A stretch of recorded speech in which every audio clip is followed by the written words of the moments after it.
Welcome to Oh Brother, a podcast where we try to figure it all out with your hosts, Brandon and Collin.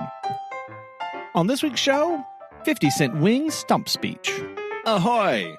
Ahoy! That starts. Aha! Yeah. It's running upstairs.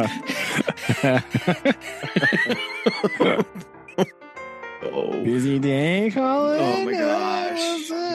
Yes. Stop. Oh. So we... The irony here, listeners, is he says to me, hey, can we do a different day? Because I'll be less busy. Surprise! He's not. That's the thing. He's always busy. Oh. It didn't help. It didn't help that yesterday. So I'm in town. I'm supposed to be training some new employees. Everything is supposed to be hunky dory. Everything's going fine, right? Employees are great. I'm just like, okay, I just need like 4 days to get all of this done just over the weekend and then into the week, and everything's going to be fine. And hold on, I sneezed. Okay. Everything's going to be fine. It'll be great. I just need a couple of consecutive days to train people and just everybody, it's going to be okay.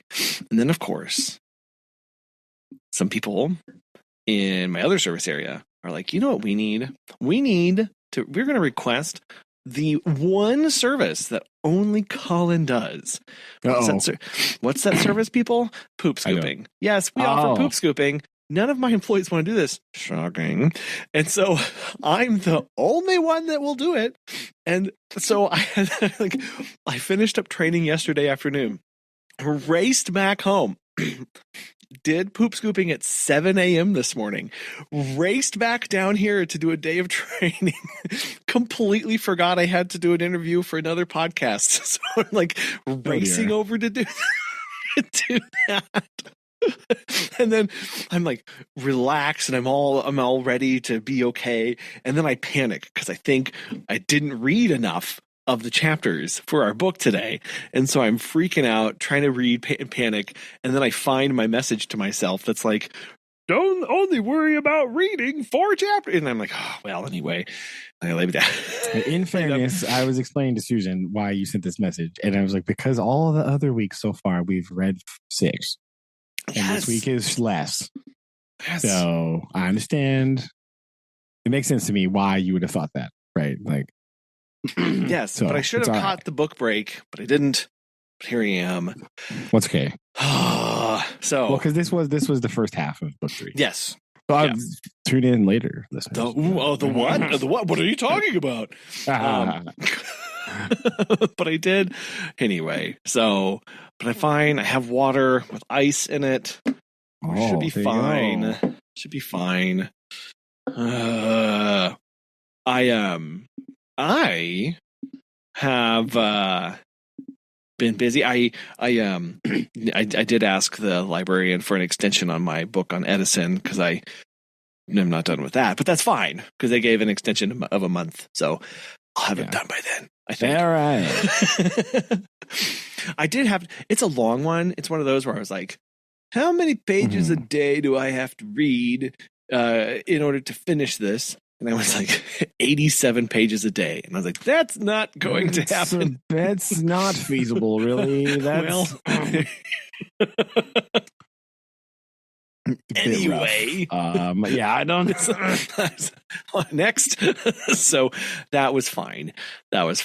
But anyway, so I got an extension on that. I played some video games this week, Brandon. What? Who are you? I did. Who's this guy? What the heck? I did. Was it Treasure Mountain? I downloaded Treasure Mountain. And I played this game. Let's go. You want to talk about, so you can go to myabandonware.com and you can play either by downloading it and running a DOS emulator, or cheater here, just play in the browser. Okay, I don't think I need a DOS emulator in my life. So a little too much. And now, playing in the browser, you don't get all of the the F row doesn't work the best, and sometimes it does get a little hung up. Also, sometimes it plays really fast because because modern software or modern hardware runs faster. So you actually start and it's like, if this is running too fast, press this key combo and we'll just make it run slower, which is fantastic. And I did ask Dad. I was like, Dad, do you remember this? And he was like, what? So I pulled it up, and as soon as he heard the music, he was like, oh my gosh. And he has no idea why this was installed on a school computer. He does not know, but he does remember doing it, but has no recollection of how that actually was manifested. Or where it came from at all. Yeah, no, he has no idea. Actually, since you're there, somewhere in my room down there, under my desk, there is... Is there the CD thing? The CD box is in there, and I don't know what's in it. But the CD box is over there. Do you want to keep the show going here? Hold on, that's fine. So you can. I can't remember if it's under the desk, on the desk, where it is. I don't know. It might be in the closet. He left already. Anyway, it could be a treasure trove of unknown excitement, right? Possibly Mist, possibly Dark Forces. Other than that, I don't know what it could be. Maybe a stray Encyclopedia Britannica CD. Those are my bets. I don't. Oh, what? There was another game, Star Wars Rebel Assault. These are the banks. These are what I'm guessing is in here.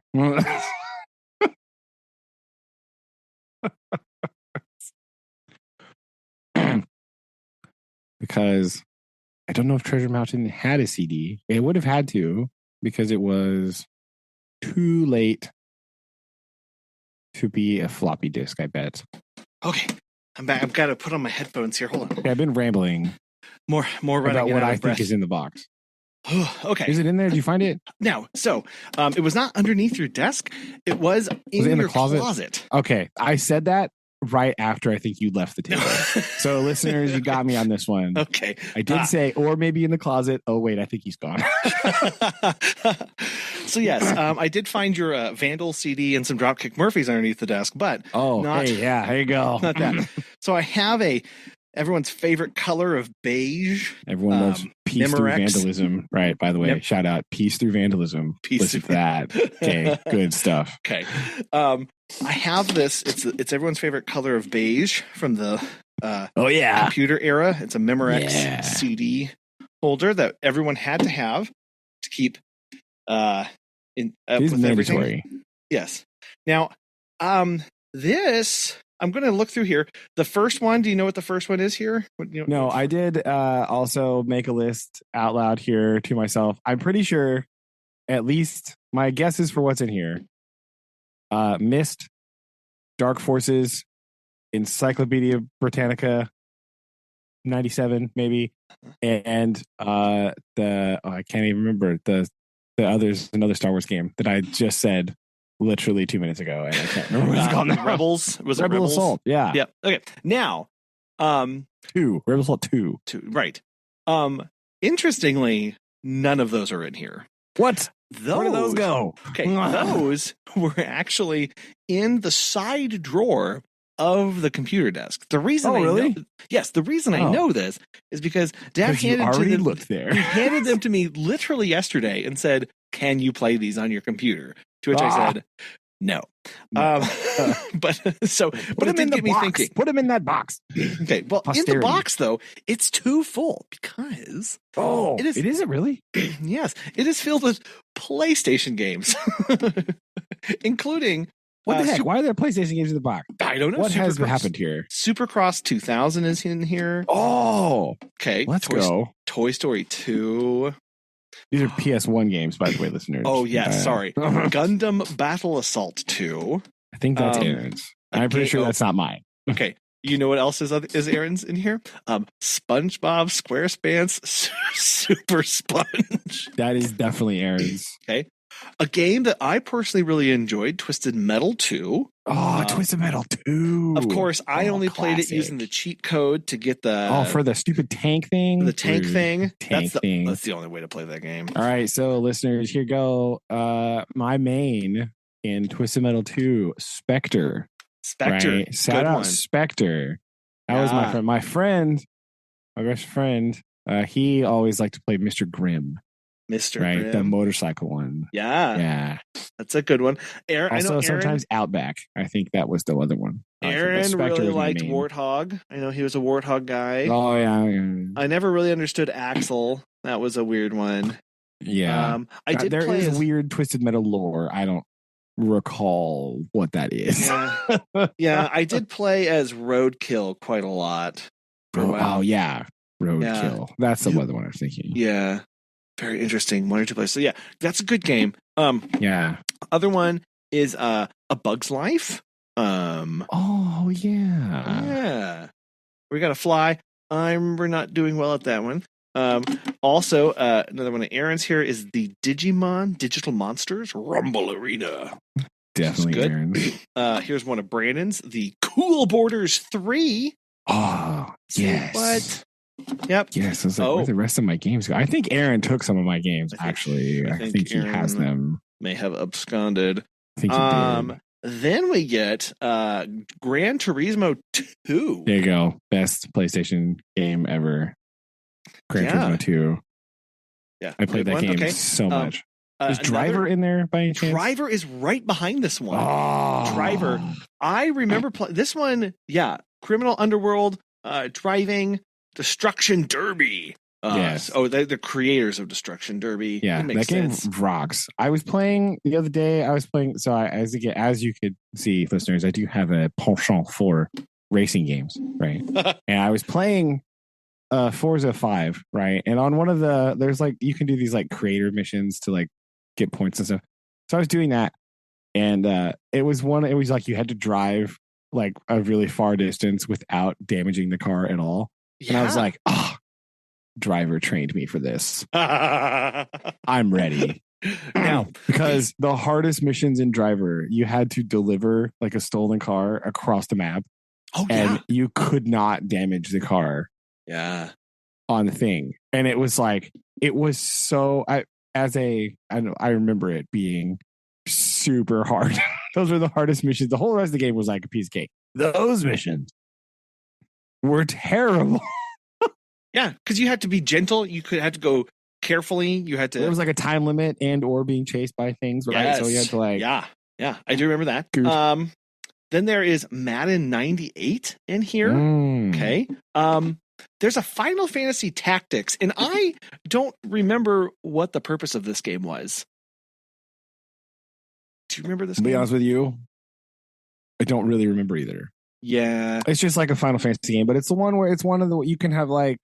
There's a lot of like classes and like jobs, right? It's one of those like type of it's one of those type of RPGs where you have like classes and jobs, and then once you like go down a certain tree, then that opens up like new classes for your characters to play. Oh, but didn't you could command multiples? It was very much more like like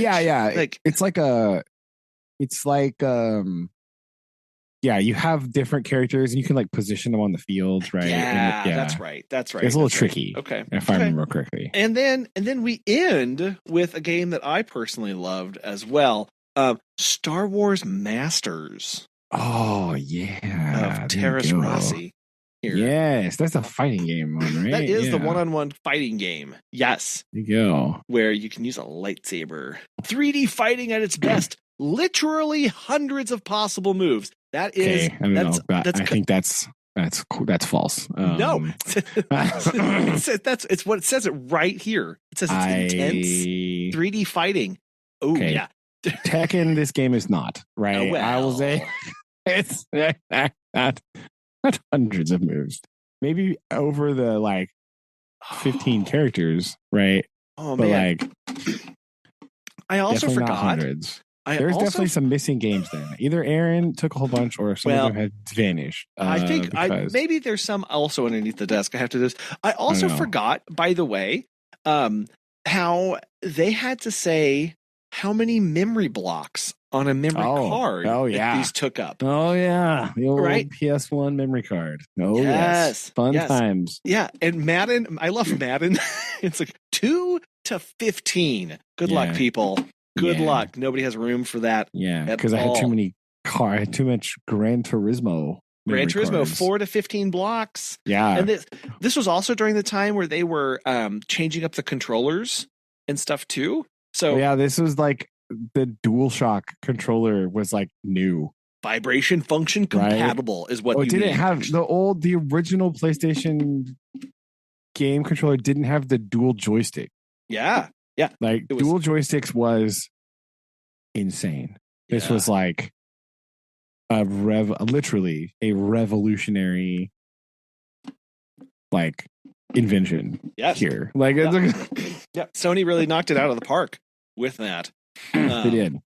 With that. So no floppy disks, unfortunately. This is unfortunate. This is most unfortunate. And I even like looking, there's a thing. No. Actually, scratch that.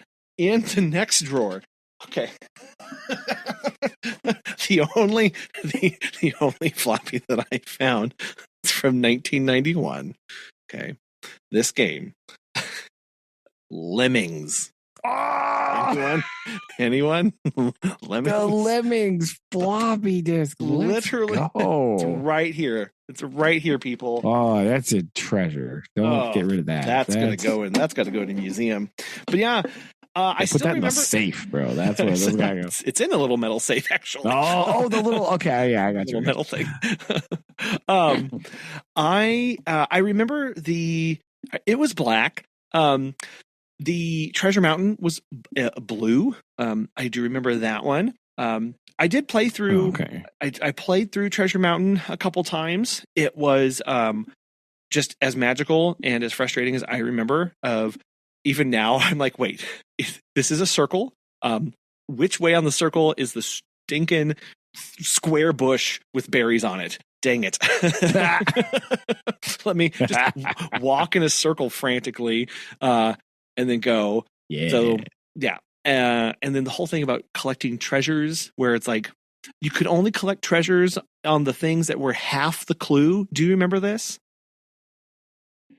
So the clue I don't really remember how the game works at all. Okay, so you walk around the mountain. You have nets. You catch the elves with scrolls in their hands, and they give you a word like frog and feet and fret all start with the same letter. Pick the word below that starts with a similar letter, or like rhyming things like that. If you get it right, you get a clue. Okay, and you have to collect 3 clues to know which item to throw your coin down in front of to get a key. Okay.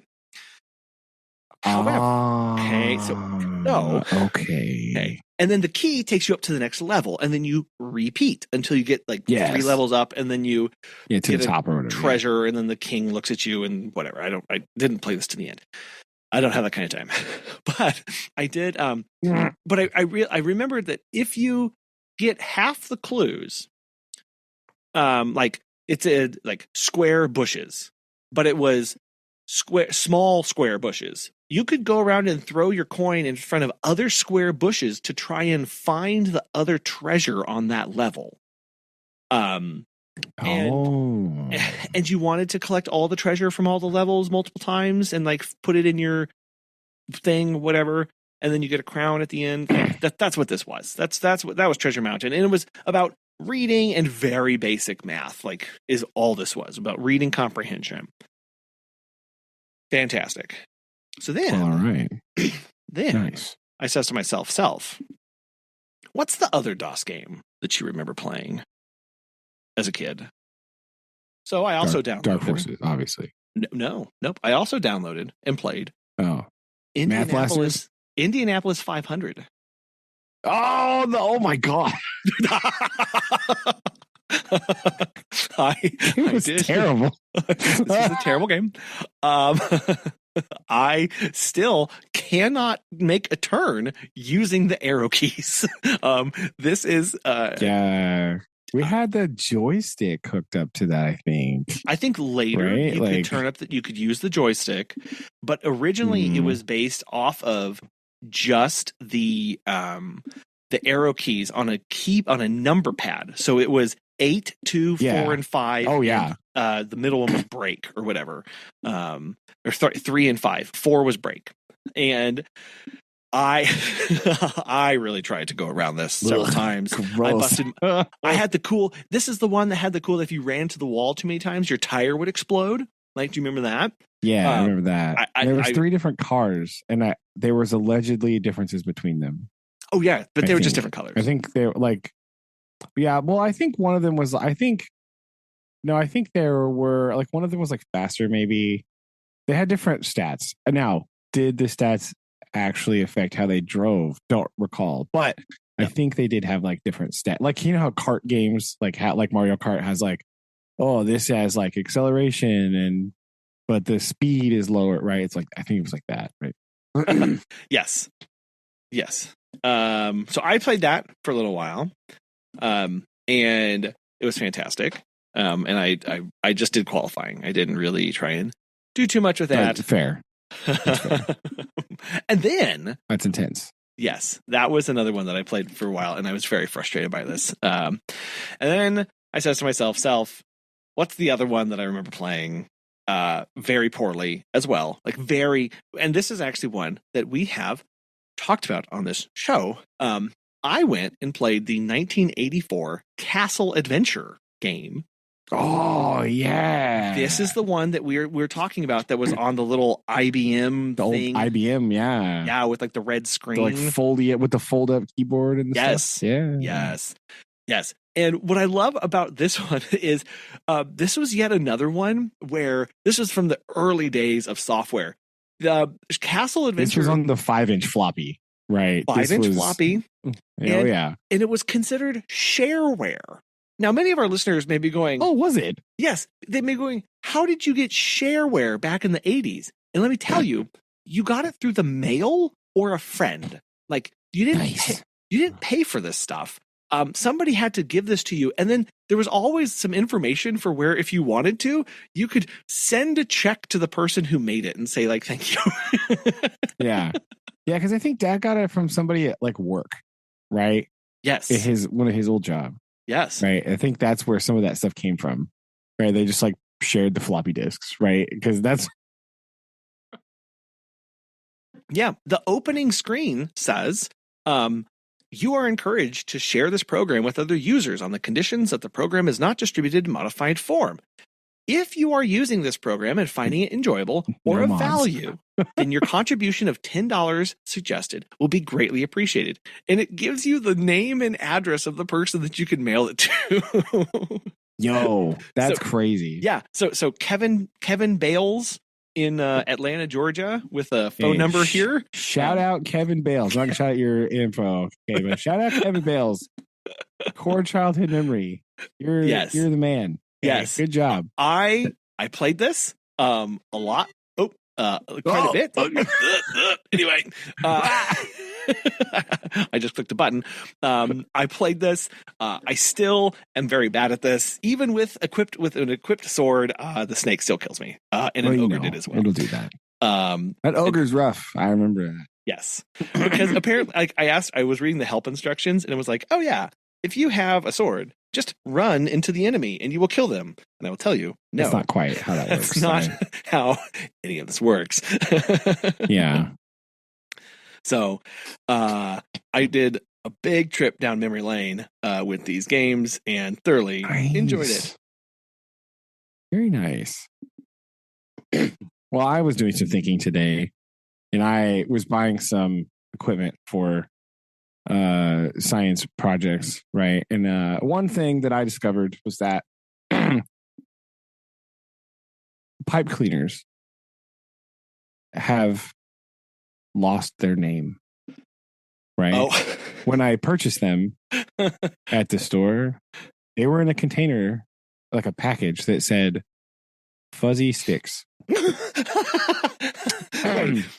Wait, does somebody own the patent on pipe cleaners? I think what's happened is they no longer have a job.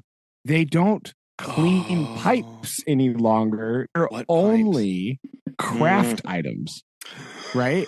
Nobody, like the number of people that buy pipe cleaners to clean a pipe is negligible, right? That's a good point. So the pipe cleaner industry no longer is using its original audience, right? They are not delegated, but they have switched lanes and they are purely craft based materials, right? Kind of like popsicle sticks. They're craft sticks, right? When you buy them. So like I was just like, bro, what do you mean fuzzy sticks? Get out of here. This is also, second of all, this is a terrible rebrand. This is an awful name. No, right? This is not catchy at all. Like, oh, a fuzzy stick. What? No, don't call it that. Nobody That's terrible. Get out. Yeah. That's bad. So it is bad. It is quite bad. And so I had this realization today, right? Or the other day. The other realization that I had, okay, this is just tangentially related. Do you know, this is a fact that I know, but like forgot. And then it comes back every once in a while. And every time I remember this or relearn it, it's shocking to me. Speaking of things that don't match. Okay. Do you know the circus song? The like do do do do do do do do. Okay. You know this song? Do you know what the name of that song is? No. Do you know what it's called? Do you know the title of that song? No. Entry of the Gladiators. Entry of the what? Entry of the Gladiators. The do do do do do do do do. That song. This is not the right name.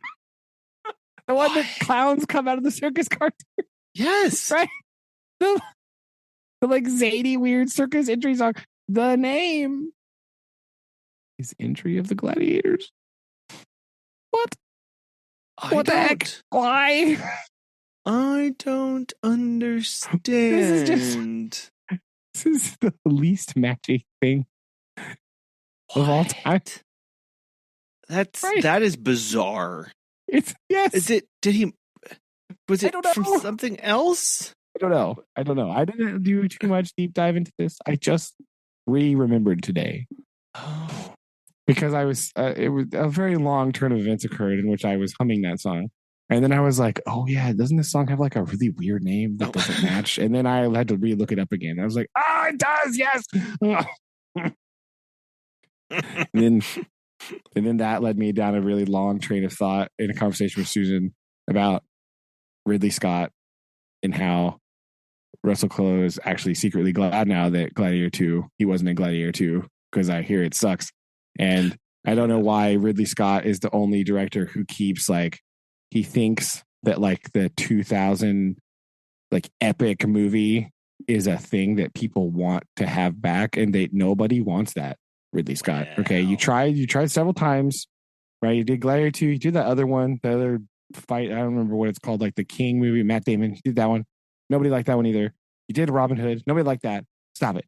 Stop with the epic movie. Nobody wants the big epic Lawrence of Arabia stuff. Okay, we had Gladiator, we had Kingdom of Heaven, we kind of had Alexander. That movie was kind of and then everyone was like, you know what?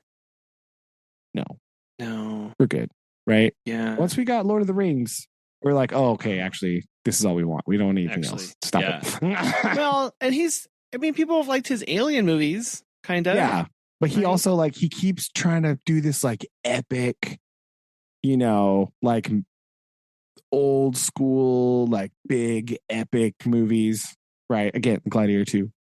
Okay, people like Gladiator 1. I consider it like an epic, right? Well, he also did Napoleon, right? Was that? Oh yeah, and everyone was kind of like meh. Meh? Yeah. No, not really. But that didn't get a wide release, but yeah. No, but he still did that, right? And so that's very Master and Commander-y.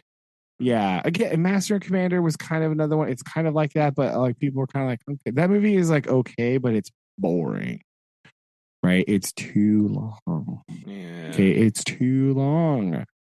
Nobody wants movies that are this long.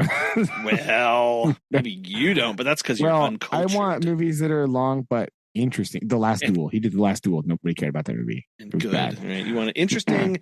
Long movies are fine, but yeah, but it has to be good. It can't be long just because it's long, right? That's not how this works, right? So, Ridley Scott, calm down.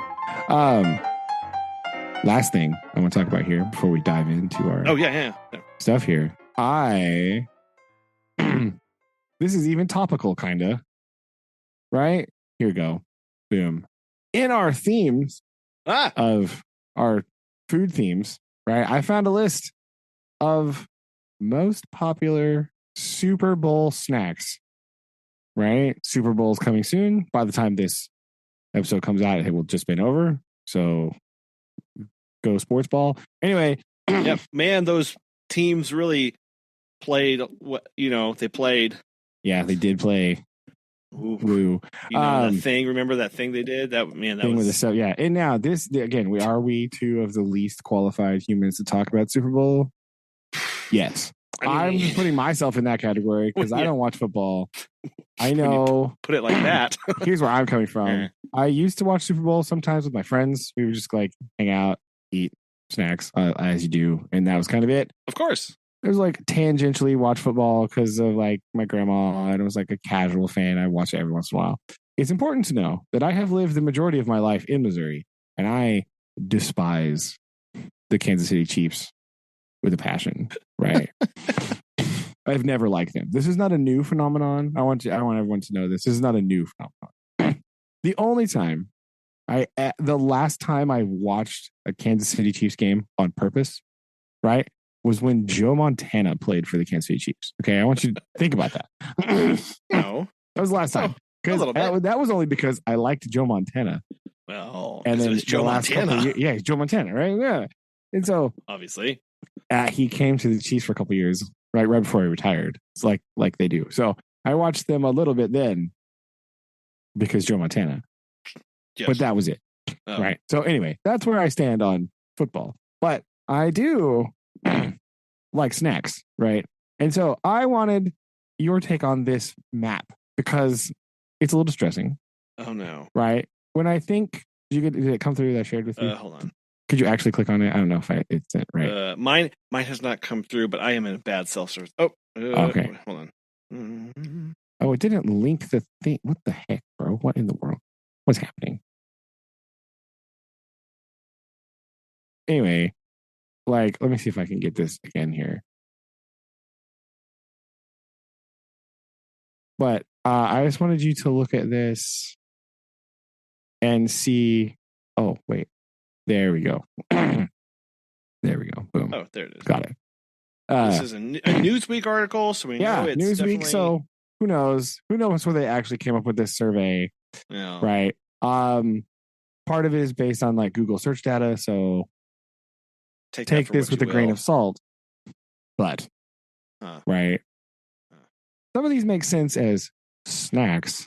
Some of these are weird snacks, right? Like my just for example, Wyoming. What are you doing snacking on funeral potatoes? What on earth? Yeah, I would recommend not doing that. What? Why? Funeral potatoes. Them in Utah. Yeah. And there's them in Utah. Yeah. I'm also very interested how many states is this? Literally. 1, 2. Oh yeah, it's a ton. I don't know, 2. 33 states. The number one snack is buffalo chicken dip. Yeah. A thing I have never had. Yeah. No, I've had it before. I have a friend who, when she lived here, she would make a lot. It was really good. Right. But like, again, this is a weird, like when I think about a snack, is a dip like what you want, right? Dip is fine. I'm more concerned about the snack that's considered for the entire West Coast of a baked potato. Like, what kind of snack is that? It's not even Idaho. It's not even Idaho. Idaho's on the buffalo chicken dip. Like, what the heck? Oh no! Right? Like, what? I mean, what are you doing? Also, what is wrong with Oklahoma and Arkansas and Mississippi? Like, oh yeah, the snack that we just casually munch on is fried green tomatoes. Like, that's a weird snack. So like this is one of those things where like I read this and I just question who wrote this and why and where did they come with this information, because it doesn't seem real that people are just like hanging. Like, yes, do people order fried green tomatoes at like restaurants as like a side? Yeah. Are you eating it? You just have like a bowl of them on the table, just like chowing down on fried green tomatoes. Like, is that a thing? No. Like, are they? Yeah, right in. Are we really bringing this to a potluck dinner or lunch snack thing? Yeah. It's weird. Like Louisiana being all fancy with crawfish etouffee. Like, again, I think that's just like every weekend in Louisiana, right? Like, yes. I just feel like that's a normal. Like, they don't even care about soup. They're just like, we just want to eat some crawfish etouffee. Like, whatever. Okay. Who cares about sports? Yeah. What do you stop asking questions, bro? Yeah. Yeah. And then Alaska's got deviled eggs. Okay, that's reasonable. So far, that's kind of the only snack. I mean, a garlic knot. Garlic knots. That I will actually say Colorado, as far as snack goes, not bad. But what about baked ziti? New York, what the heck, bro? Like, what kind of snack is that, bro? Right. That's just like lunch. Like you just having lunch. Like, stop it. Right. In North Dakota, up there with their no-fla soup. Like, okay. Yeah, I don't even know what that is. It's like is it like dumplings? Is it the dumpling one? Yeah, maybe. They're kind of dumpling. It's kind of weird. It's very German. That's fair. It tracks. And then I love Texas hot dogs. Right. Texas, and then Arizona is Sonoran hot dogs. Okay, in fairness, Sonoran hot dogs are dope. They're great. Well, I do love them. I do love Sonoran hot dog. I'm very excited about New Mexico's sopapillas. Do you love sopapillas? Love really good sopapillas. Yeah, the funeral potatoes in Wyoming and Utah are highly concerning. That's really weird. Yes. And I cannot believe, I just cannot. I refuse to believe this, that 33 or whatever numbers here I can't count, because did I count Rhode Island? I don't know. Who knows? It's so small over there. Sorry, Delaware. 33 said a large number of states. Buffalo chicken dip. Not just like a dip in general, but I don't understand. Yeah. This. Now, again, another hot take from me. Okay. Just in general, I think buffalo wings, the most overrated food in recent times, right? It's so overrated.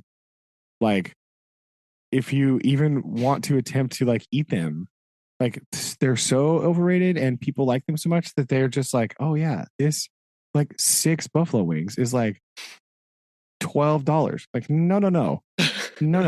Get out. This is supposed to be like the cheap food nobody wants. What do you mean it costs this much money? Get out. The price inflation on buffalo wings is absurd. Is really bad. It's gotten really bad. It's absurd. Yeah, I will give you that. Like, for sure. I think it is insane, right? Also, I don't know who you're joking with your boneless wings. Okay, those are called chicken nuggets.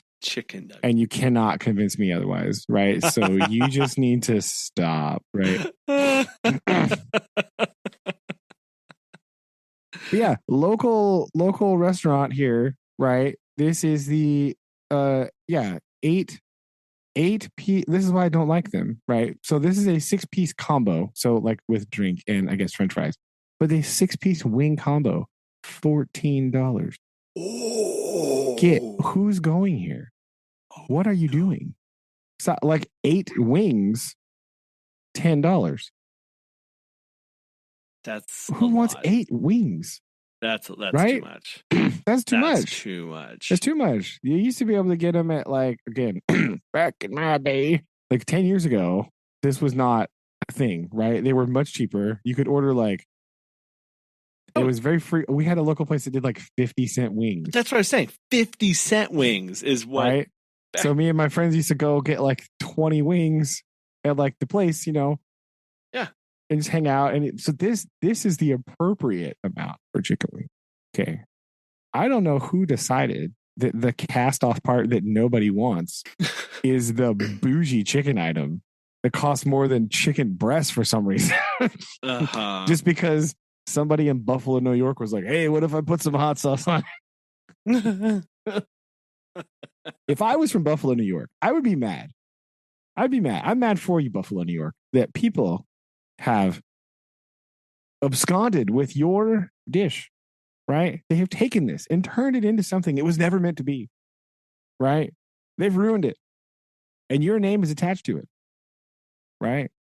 So I feel bad for Buffalo for this. They didn't ask for this, okay? And yet here they are getting dragged down. They're bad. Their name dragged through the mud. Right? With overpriced chicken and boneless buffalo wings are not a real thing. Those are called chicken nuggets with hot sauce on them. Stop lying to people. I know. Stop lying. Boneless wings. Boneless wings are chicken nuggets. You cannot convince me otherwise. Just eat chicken nuggets if you want them. It's fine. Don't call them. No, they're chicken. They're adult chicken nuggets. Okay. Yeah, but because they're boneless wings, they charge you more than the normal wing. What? Get out. It just makes sense. No, it doesn't make sense. Doesn't make sense. I am. Yeah. Yeah. If you're going to get them, just get bones. And but maybe don't get them if they're going to charge you over $10 for 8 wings. Look, Wisconsin. Bring Glare back at them. 50-cent wings. This is the reform we really want. Okay. You know what? This is part of my presidential nomination. All wings. Okay. 50 cents. This is my running platform. You know what? You'll be. I have a lot of other stuff on my platform, but this I don't think is you need important that. to me. I mean, with 50-cent wings, what else do you need? Seriously, I mean, have you seen the platforms other people have run on? And that's I don't true. know, one, like you're fine. Yeah. Bring it. Bring it. Okay, I have a lot of other things. We'll talk about that later at some point. But right now, 50-cent wings, that's on the docket, right? This is the stump speech. Yeah. We've got to make this some sort of like national dish, all right? We're going to price cap it. So you can't be doing ridiculous stuff.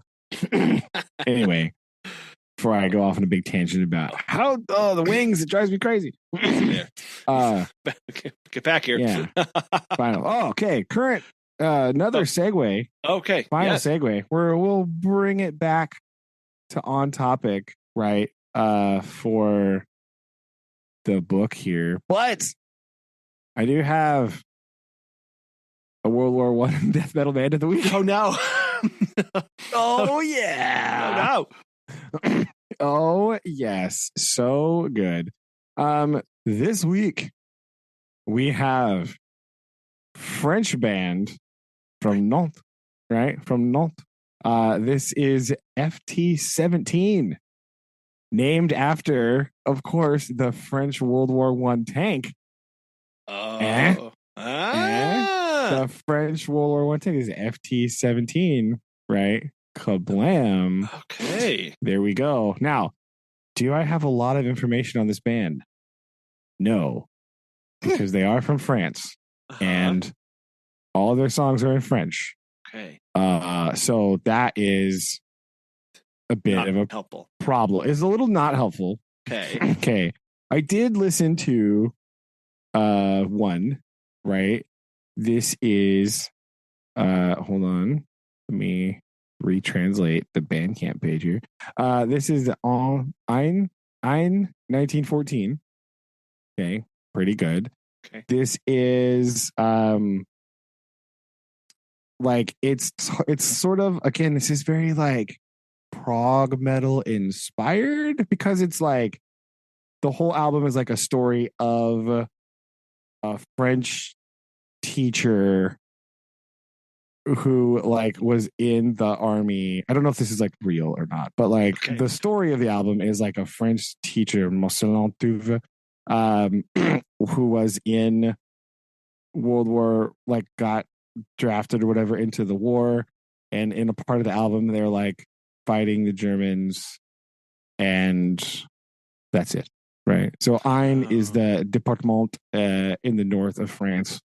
It's one of the departments, and I guess I'm assuming that's where either the fighting, I'm imagining that's where the fighting was, because it's kind of like northwest France, so that's very like frontline-y, right?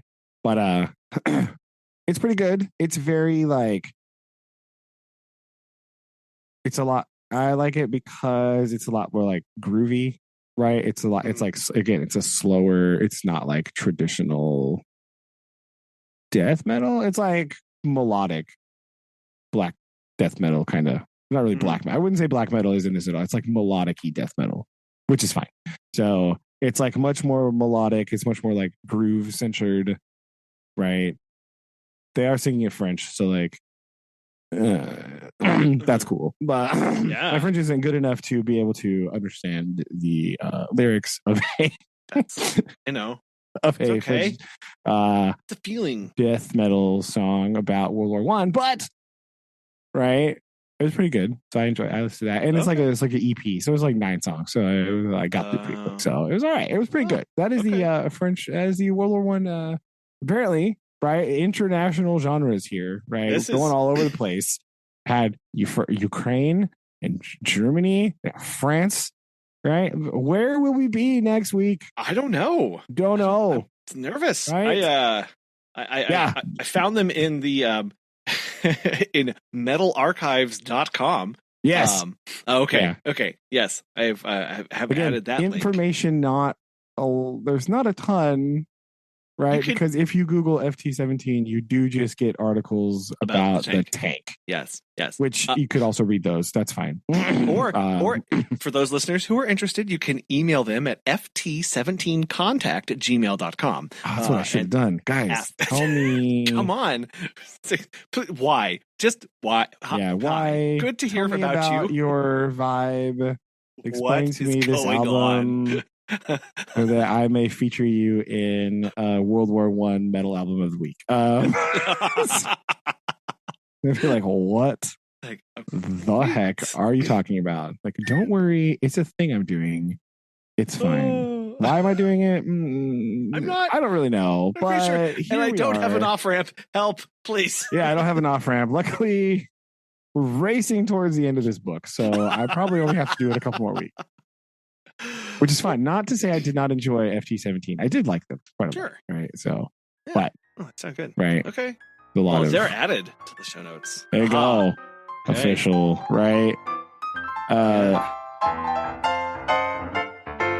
Where we'll be this week, though, is back in Italy with our boy. Oh boy. Our boy. Frederick. Hi, Frederick. Right, back to the front. That's where we're going to be. Back to the front. Right? Yes. So 25, right? Yes. Yeah. So, oh man.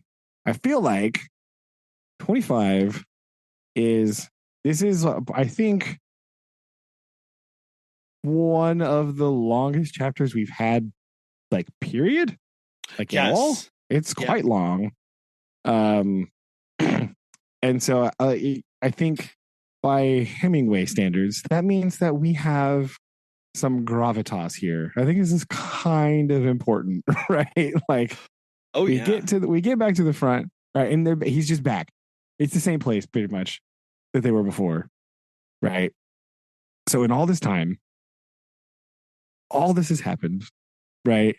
he comes back, and I think, right, like for a long time, at the beginning, we got the sense that nothing has really changed at all. Yep. For years, right? It's just been the same thing forever. Now, possibly because he's been away and come back, right? He's been away for longer than because he's taken leave before, right? But it wasn't for this long, right? So he's been gone. He's been living it up, right?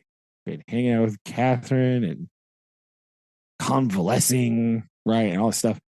And now he comes back and the mood is not good, right? We get the vibe that it's everybody is done, right? Like this, it's different. Something is different. And right? he sets the scene by, we first get that feel when he says he looked at the country, right? The mulberry trees were bare, the fields were brown, there were wet, dead leaves on the road from the rows of bare trees and men working on the road. Like everything is just wet. And that, by the way, spoiler alert, is a theme that is throughout all of these chapters. Things are wet. Things are muddy. Raining. Things are bare. Things are brown. Things are, it's like, you really get that sense of like, now there's a sense of heaviness and of messiness, right? Of that, what he's coming back into. And you're right. Everybody is done. Yeah. It's rough. So he meets some people, right? He sees the people. He just sort of, and it's weird because he just sort of walks in and is like, all right, hey, what's up? Where do I go? Right. And, and he just sort of slowly revealed that like, oh, yeah, blah, blah, blah. This is not doing great. Oh, and then sees Rinaldi. Rinaldi looks even more tired than normal because he's just been busy doctoring everybody up. Right. They've been working him, right? All he does is surgeries after surgeries. And you get the sense that he is, from his point of view, from Rinaldi's point of view, right? That he's burned out because he's getting patients. He's fixing them up. They're sending him back to the front. They're probably coming back to him again. Right? Like, what's the point of his job? Right? He's just fixing these kids up to send them back to the front so they could get wounded again or just die. Well, he's like, what the heck? And they're just like working him all the time because the offensive has just been going and going and going. And he's just like, well, and he would feel the brunt of it in the way, like you said, of the worse this goes, the more he has on his plate, right? He's the backstop in a lot of cases of keeping these people back up, getting them back up on their feet. And he's not, it's been unrelenting for him, just as much as it's been grueling for the frontline soldiers.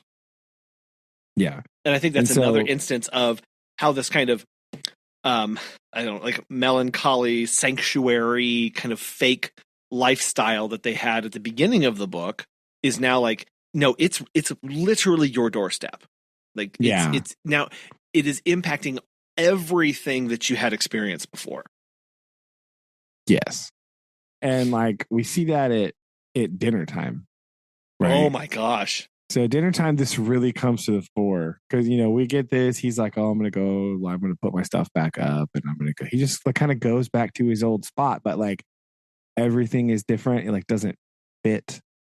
Right. So when we come to dinner, right, it's really bad because,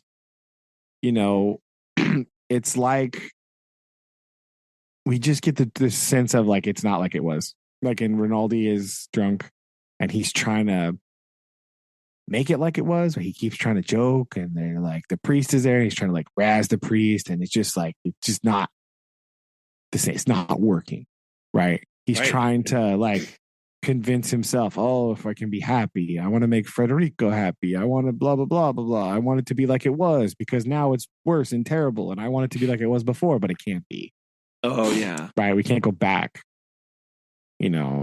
Like it's rough. This is a rough scene, right? This dinner time thing. It's kind of ugly. Yeah. Well, and Rinaldi, you can see he's really cracking here, isn't he? Like he has these times where he kind of flies off at certain things about just how done he is, right? And how he's really not okay.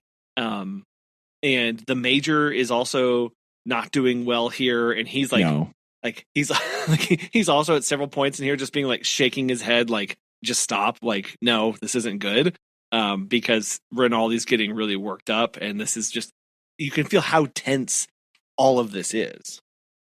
Yeah, and then like we get this really, the part that's like he's like where he's like, there he is, gone over to be with the priest. Rinaldi said, where are all the good old priest baiters? Where is Cavacchianti? Where is Brundi? Where is Cesar?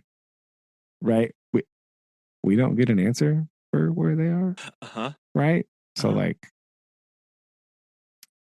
yeah, where are they? Where are these? Where are your friends? Right? Like, yeah, like, oh, where are they?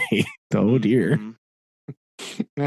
So, oh well, yeah, because at the beginning, as the Major is coming in, he even says,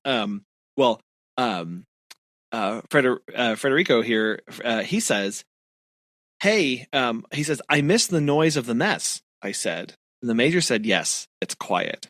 And I really took that to mean that our boy here was saying, like, I missed the liveliness and I'm ready for that. And the Major is saying, no, it's quiet. Saying, like, you're not going to get that. You're not. And it's, again, this, he's coming back in going, it's going to be just the same as it was, right? Because nothing ever changes. And yet, now we get that. And tying that into what Rinaldi is saying is he's going, yeah, where is this guy? Where is this guy? And then, we don't have that, right? We don't have that anymore. That's just not here. We don't get an answer, but we can infer they're gone. Right. They're which is rough times, right? So this chapter is very heavy, right? It's very rough, right? That's a tough one. We can just see how different it is. So yeah, that's kind of where that one ends. So the next chapter is basically a continuation of that, and it's just kind of like him and the priest talking a little bit alone, right? Oh, right. Yeah. He's just kind of filling him in on why he's like, it's been a terrible summer, said the priest. He was sure of himself now than when I had gone away. You can't believe how it has been, except that you have been here and you know how it can be. Many people have realized the war this summer. Many people have realized the war this summer. Right? So again, this is almost year 4, probably, right? I think. So yeah, we've just realized it's boom. What will happen? I stroke the blanket with my hand. I don't know, but I don't think it can go on much longer. Yeah. Right? They will stop fighting. Who? Both sides.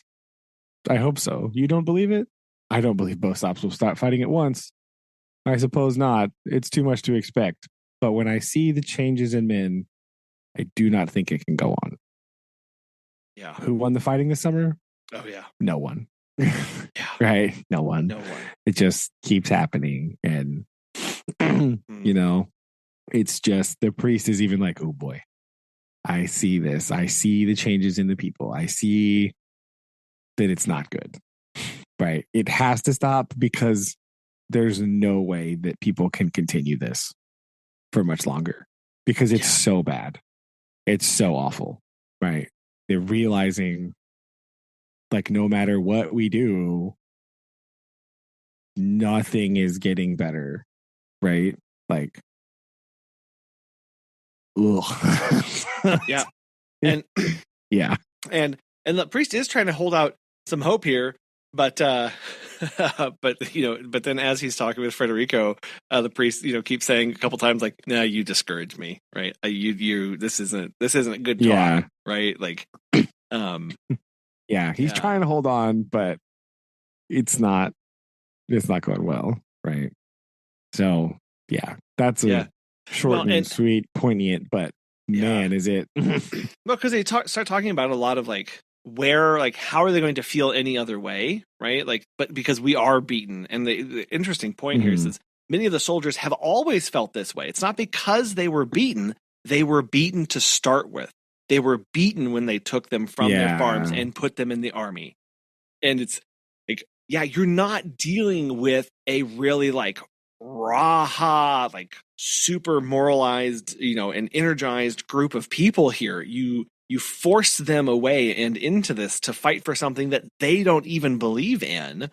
Of course, the moment that and when things get tough, because it's war, right? When it gets bad, of course they're going to get demoralized because there was nothing there to push that forward. When to see them through. Yeah.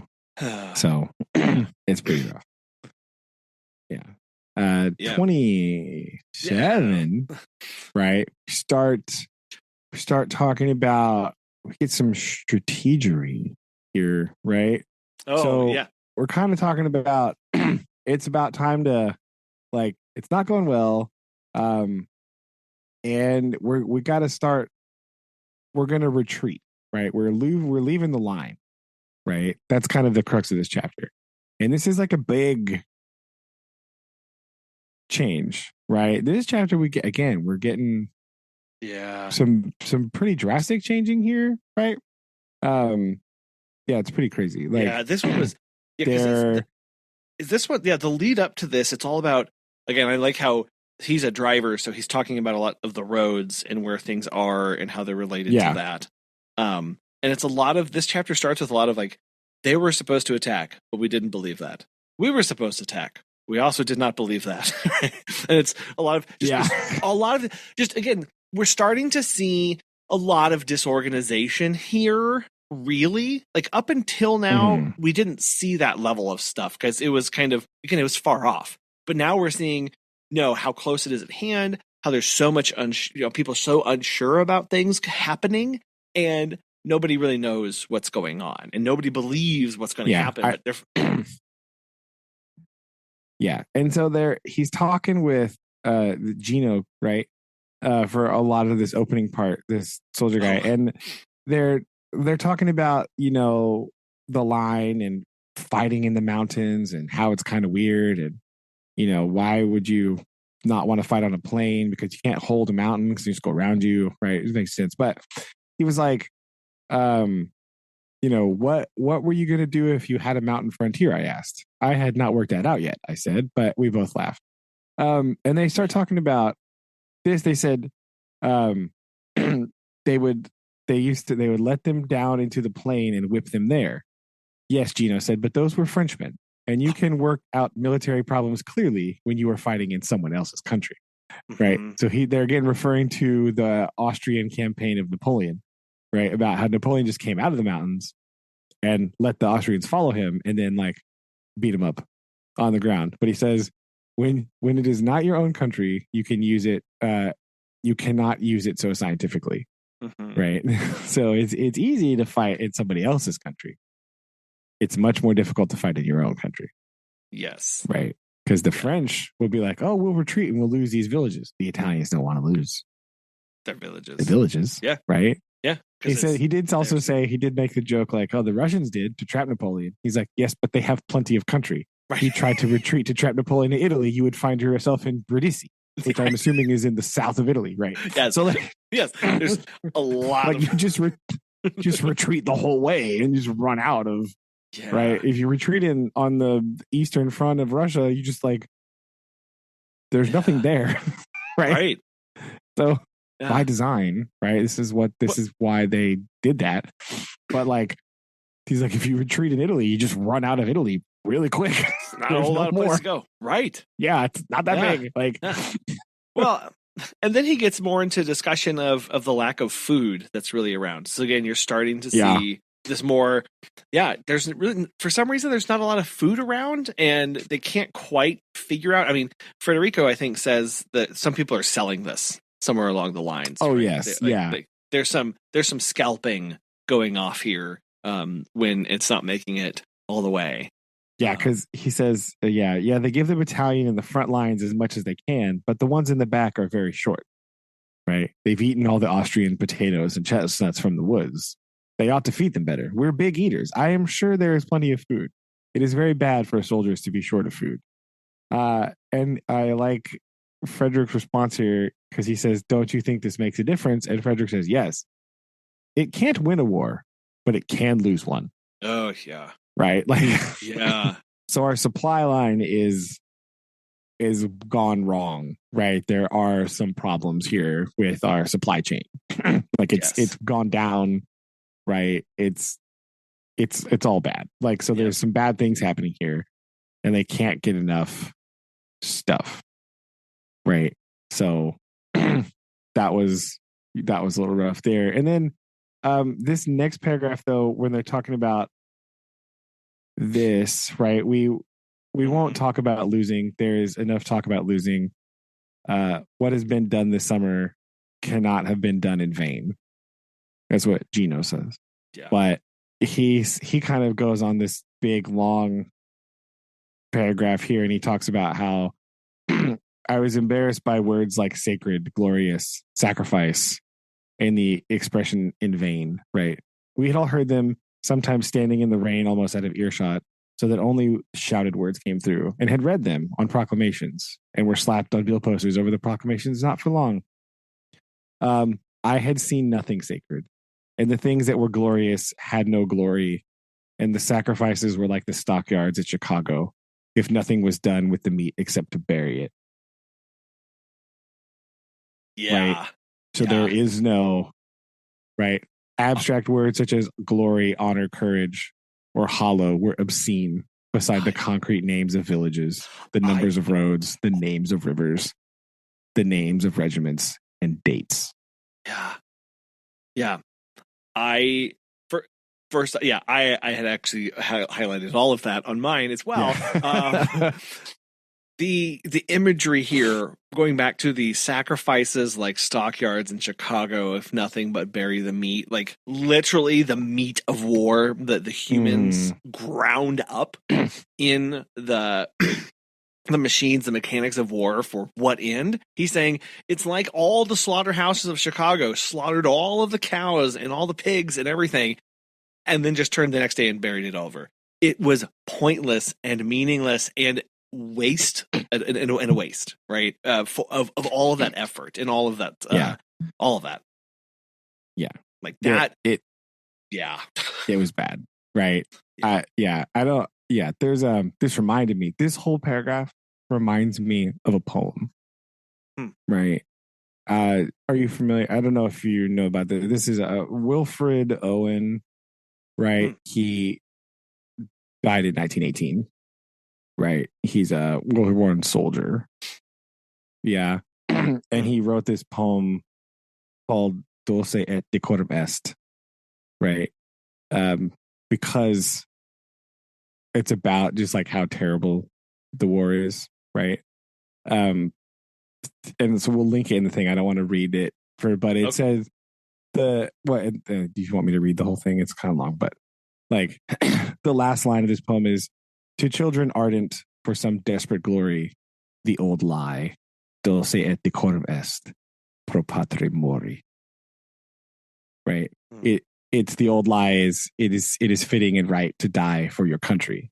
Yeah. Right. And he's talking about this poem is basically his experience, like there's nothing honorable about what we're doing. This is a lie. Yeah. This is awful. There's no glory here. It's yeah, and he takes that, and I like how he contrasts this with honor, courage, or hallow. He said, when he says that they were obscene beside the concrete names of villages, numbers of roads, like, but these were obscene compared to the actual devastation that was taking place. Right, the reality was, you can say all these nice platitudes, put all these nice billboards on things and all these posters, but it doesn't mean anything because the actual real world is being destroyed here. And that the names of regiments, the numbers of regiments have more honor and glory than just these words and platitudes that get thrown around. Yeah. the glory has nothing, right? Like it's nothing compared to the name of the village that's gone. Yeah. The name of the people that live there. The names of things that no longer exist. Right?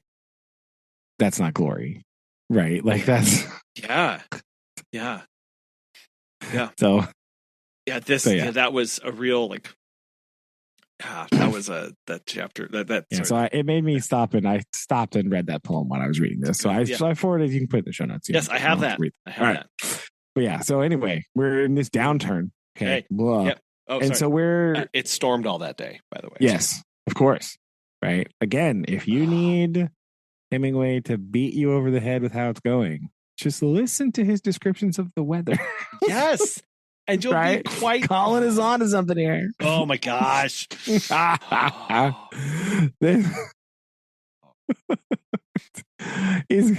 So we get when daylight came, the storm was still blowing, but the snow had stopped. It had melted as it fell to the wet ground, and now it was raining again. Oh my gosh. Right.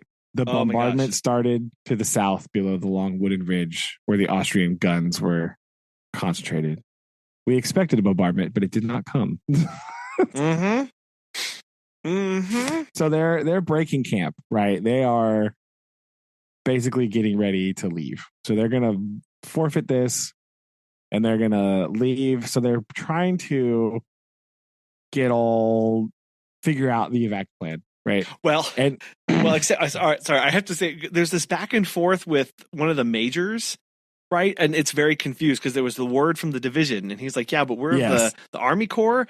So what's happening here? And then he says, oh,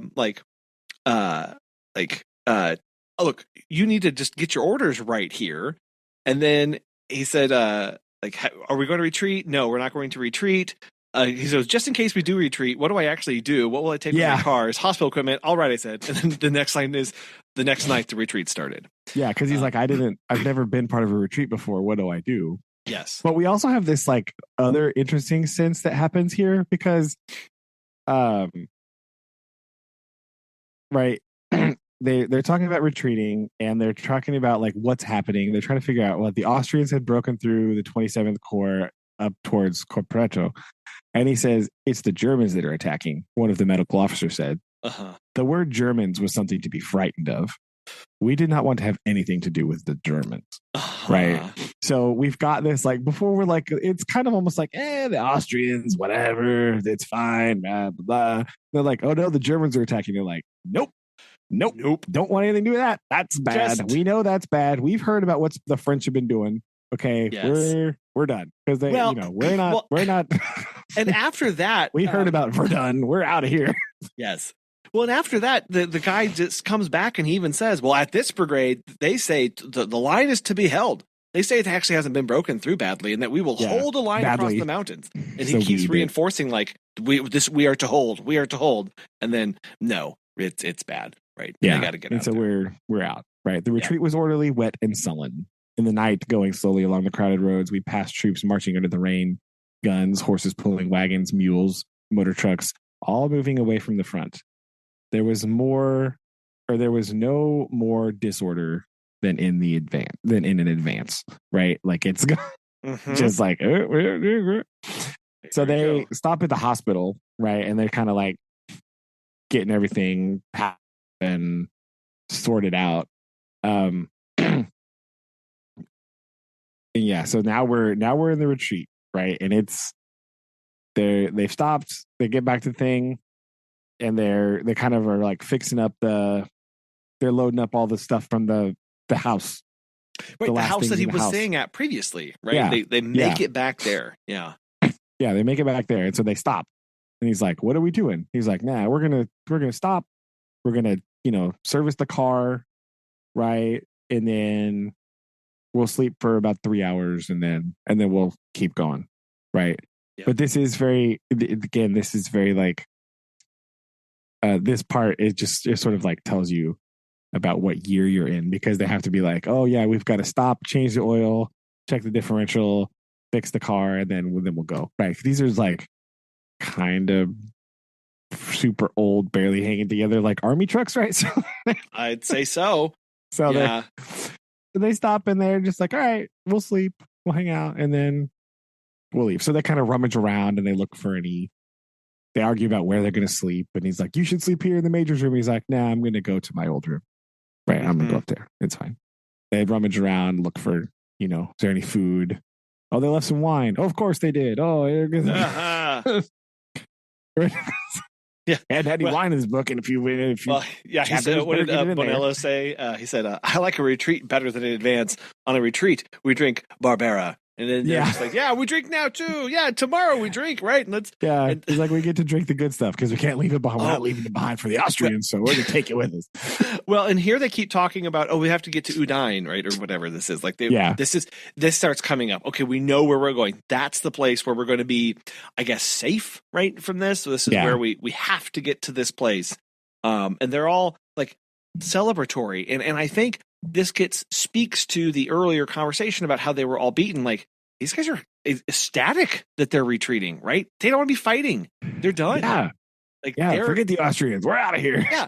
If we give up and stop, of course they'll just leave us alone, right? So this is all we wanted all along, was to retreat. Thankfully, right? It's finally here. They're talking about drinking champagne, and this is a celebration for them almost. Yeah.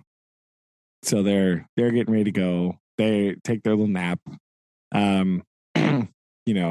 He's like, "Yeah, I'm not gonna sleep in the major room. I'm going to my old room. So let's go." Outside, and then outside it was raining. Yep. Just remember here, to him in Rinaldi's room. He's kind of looking out the window and just kind of thinking about it. Right? They go down. He goes downstairs.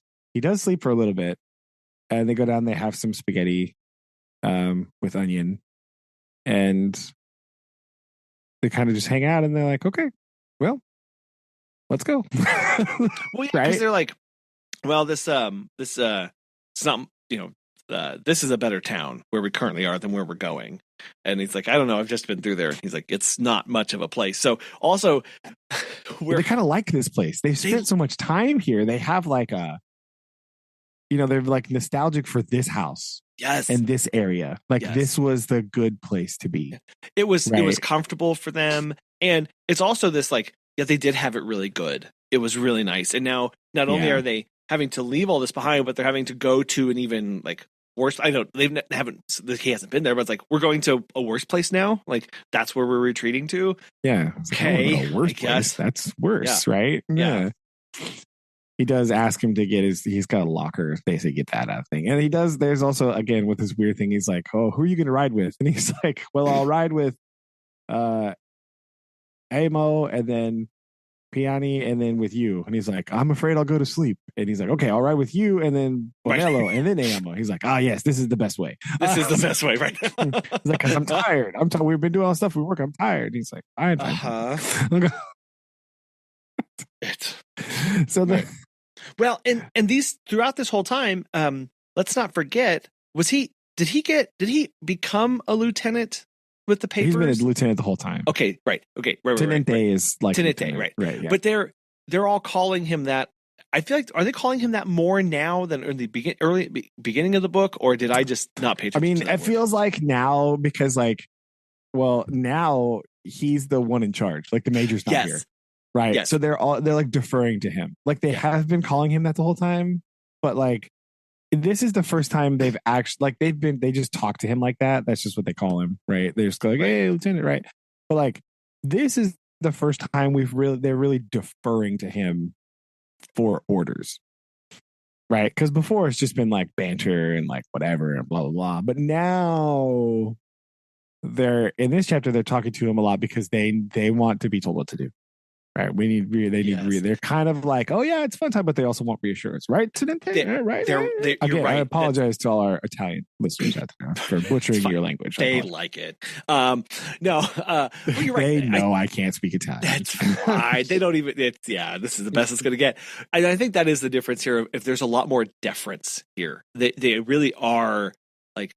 It's not in a joking or jovial way. It really is like what is going on? What are we going to do? They are looking to him to answer these questions. Yeah. So they pull out. Goodbye, house. And immediately into the slog of the retreat, right? Like it's a big, right? There were many trucks too, some cars going through on other streets, converging on the main road. When we're out past the tanneries on the main road, the troops, the motor trucks, the horse-drawn carts, and the guns were in one wide, slow-moving column, right? Yeah. Because it's not just the army that's retreating, it's the town. Yeah. Right? It's everyone. They're all leaving by the same road. Yep. Which is not great. But as we can see, right? The column did not move. Right? He like gets out, walks up a little bit, looks around, like he sees up for like about a mile and nobody's moving. So they just like sleep in the car. They just like go to sleep. Yeah. Yep. And they're just waiting. And again, this whole like there's this breakdown of order. This is I mean, it doesn't describe the scene as chaos, but fundamentally we know this isn't good. We know it is. And again with this with the rain, with the mud, with the everything is just like a slog to get going and to do something with. Like it's just nothing is going. They do mention it at some point of a little bit later, but he talks about how like the rain is bad, but the clouds are good because the planes can't fly. Yeah. Right. So like he knows it's bad, right? But it could be worse. Like I don't remember where that is, but he talks about how it's good that it's still raining because the planes can't come out and fly. Oh yeah, it's a little bit later, but yeah. So the rain should stop the planes from coming over and get to work on that column. That it would all be over, right? Like if the planes come. Oh no. Right. But we've got this, it's disordered, right? We only get their perspective, but you could definitely tell it's disordered because they take their little nap and then he kind of like, they start moving, they stop again. He goes to check on the trucks and there's like other random people in the trucks. Yeah, he's fighting, like there are some girls and the stuff that they've picked up. In Amo's truck, there's some girls and there's other random soldiers and he's like, oh, they got lost, so they asked if they could ride. That's okay, right? And he's like, yeah, it's fine, whatever. Okay. Yeah. Yep. And they're like, okay. And now, okay, we get to a part where I was like, what is happening right now? But he gets to this where he's saying, maybe she was lying, thinking about me. Blow, blow, ye western wind. And I thought, where is that from? Did you look this up? No. Okay. This part was weird though. Like he's like, I was just like, what is going on? Yeah. Boy, is sleep so this is what he says. He's loopy. Like he says, blow, blow, ye western wind. Well, it blew and it wasn't the small rain, but the big rain down that rained. It rained all night. You knew it rained down that rain. Look at it. Christ, that my love were in my arms and I am in bed again. And he's just going on and he's saying like, he kind of goes a little nuts here. Like going, good night, Catherine. I hope you sleep well. If it's too comfortable, he starts having her part of the conversation back in he's here, like dreaming, right? Because then he wakes up and his guy's like, you were talking in English. And he's like, oh, sorry. But like, yeah. I looked this quote up because I was like, this is weird. This is an not a specific quote. Yes. I think this comes from a Shakespeare play that it comes from a play, As You Like It. And the full quotation is, blow, blow, thou winter wind. Thou art so unkind, as man's ingratitude. Thy tooth is not so keen, because thou art not seen, although my breath be rude. And it's this whole part, apparently part of the play, is about human betrayal, ingratitude, this physical biting attack of the weather, of the winter wind, and this kind of disillusionment of what's happening around, of kind of how it's this, outward frustration of even the wind right now is biting and fighting me in this, and it's kind of this cold like brutality that's out there, that's blowing hard on him, and he feels it coming even more so now that he's here. Ooh, I like it. Very nice. Yeah. Yeah. And so again, we wake up, more peasants have joined the column. Yep. Right. And then this is back to the part I was talking about with the planes, right? So the rain was falling so heavily now that I thought it might clear, right? And so they kind of are looking, they're like, basically he's like, all right, look, we know where we have to go. Oh, right. We're not going to get there on this road.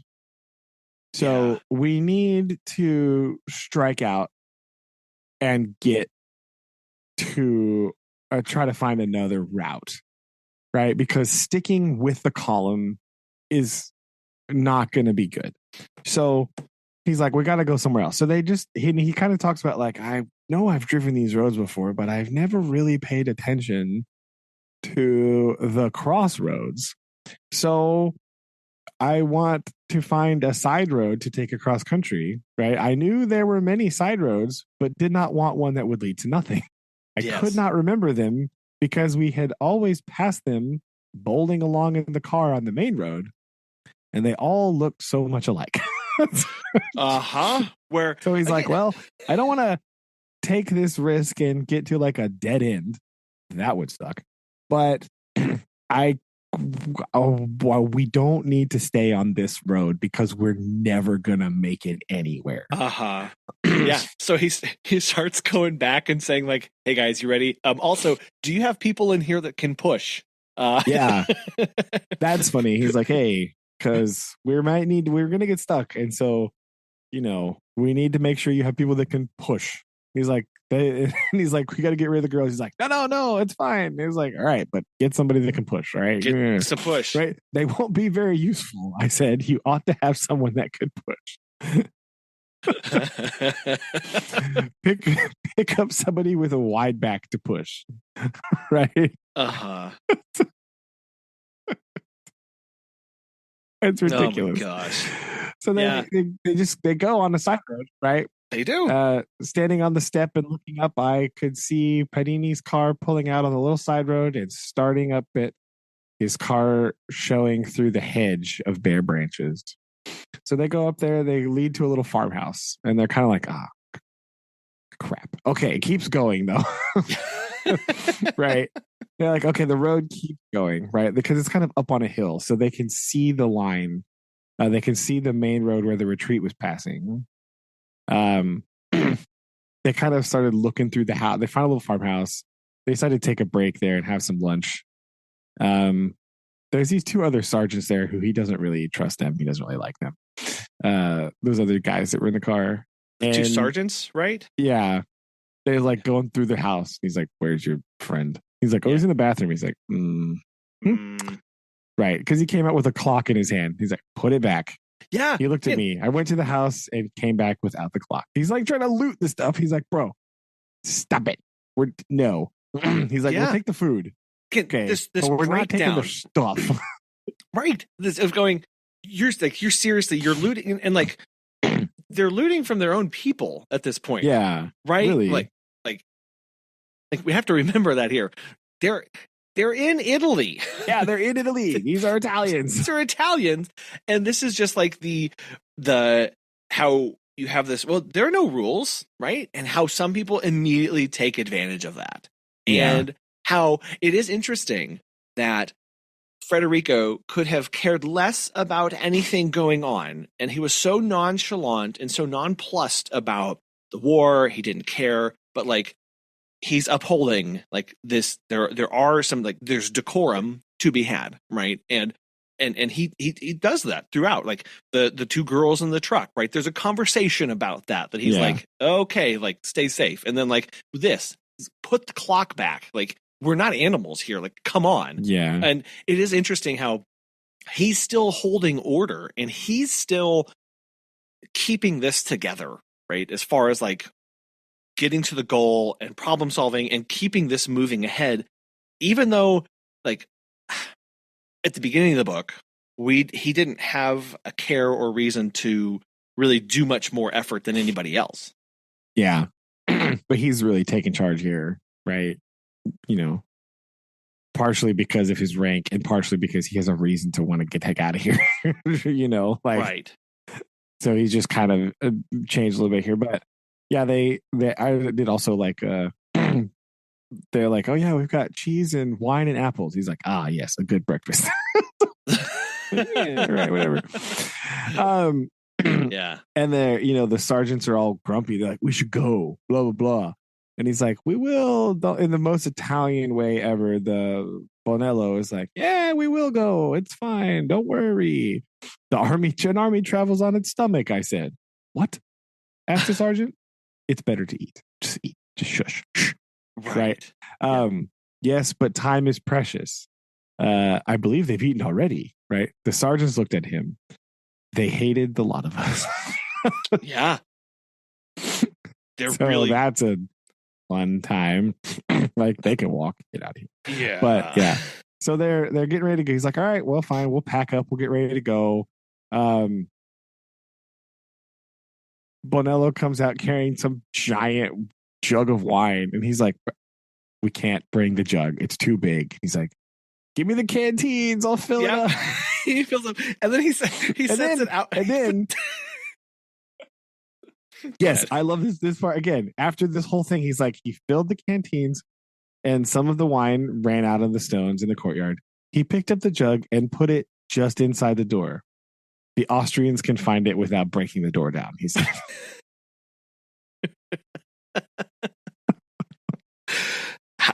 How kind. So he's like, yeah, see, it's fine. How kind. Yeah, it's fine. Yep. But yeah, so then they just get back and it goes. And he said, I looked back at the two cars coming and the farmhouse. It was a fine, low, solid stone house, and the ironwork of the well was very good. Ahead of us, the road was narrow and muddy, and there was a high edge on either side. Behind, the cars were following closely. Even this gives a sense of full retreat mode. Full retreat. Also, literally being hedged in, right? Of like, there's only one way, and we have to take this way, right? It doesn't really go into much of like how claustrophobic this was or how we struggled or blah blah. It's just very simply like we have one path.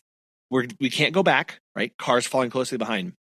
Can't turn left or right. Hedge on either side. Forward is all that we have to do. It's a little bit of this. We're literally driving the cars, but like we're being pushed forward into the next thing, whether we really want to go there or not. Kind of this fate of like, this is the way you have to choose. Mm-hmm. So, yep. Mm-hmm. Couple more chapters of book 3. And then I think it's a race to the end, right? Yes. Yeah. I did peek ahead at the things because like book 4, I think is just 5 chapters. Yeah. And then book 5 is the same or less. So yes, that 29 is a race to the end. Book 3. Book 3 is just. Yeah. Yeah. We've got 4 more chapters. With 4 more chapters left here. Yep. And then I think book 4 is just 5. And then book 5 is 5. Is similar, yeah. Or 6. So remember 1, 2, 3. Yeah, 5 or 6, whatever. Oh, but it's only 4. Either way, not. Yeah. Oh, is it also 4? I remember it was short. I can't remember. So, boom, racing to the finish. What the heck? We are indeed. I don't know. To me, interesting. So yeah, it's definitely going to be that, right? So, in closing, right, a poem of my own here. Oh, little haiku time. Okay. Right. I won't read other people's poems too much on this one, but I have one today. Here we go. Summarizing my weekend. Absence, avalanche. Silence echoes through the halls. Seats await return. Ba-da-da. Okay. Oh yeah, because you had a wellness day. How's everybody doing? Yeah, by the way? Yeah. It was our first day back today. So okay, there you go. Hopefully there was a higher percentage of people that were there than not. Yeah, definitely. At least in the 6th grade, there was more people. So okay, good, right? So there's that. Well, I don't know about the rest of them, but we did okay today in 6th grade. Who knows if they came back and got sick again? But we're good. Okay. Well, hopefully that can continue. Well, good. I'm glad. Yeah. On the way up. So boom. There you go. Okay. I love it. Okay. Well, we'll in there and we'll keep trugging along here. And I won't I don't know. I don't think I'm gonna play any more DOS games, but we'll see what happens. I mean, you never know. Never say never. I guess. Right? Okay. Whatever you do. We will see what happens. And we will try this same day next week if it works. All right. Okay. I'll try and not be running to sit down. That's right. I'll bring my water with me. Lesson learned. Okay. Yeah. I've done that before too. One time I got in here, sat down, and started ahoying away. And then I texted Susan. I was like, can you please bring me my water from the kitchen? I'm a little thirsty. Please help. I love it. Okay.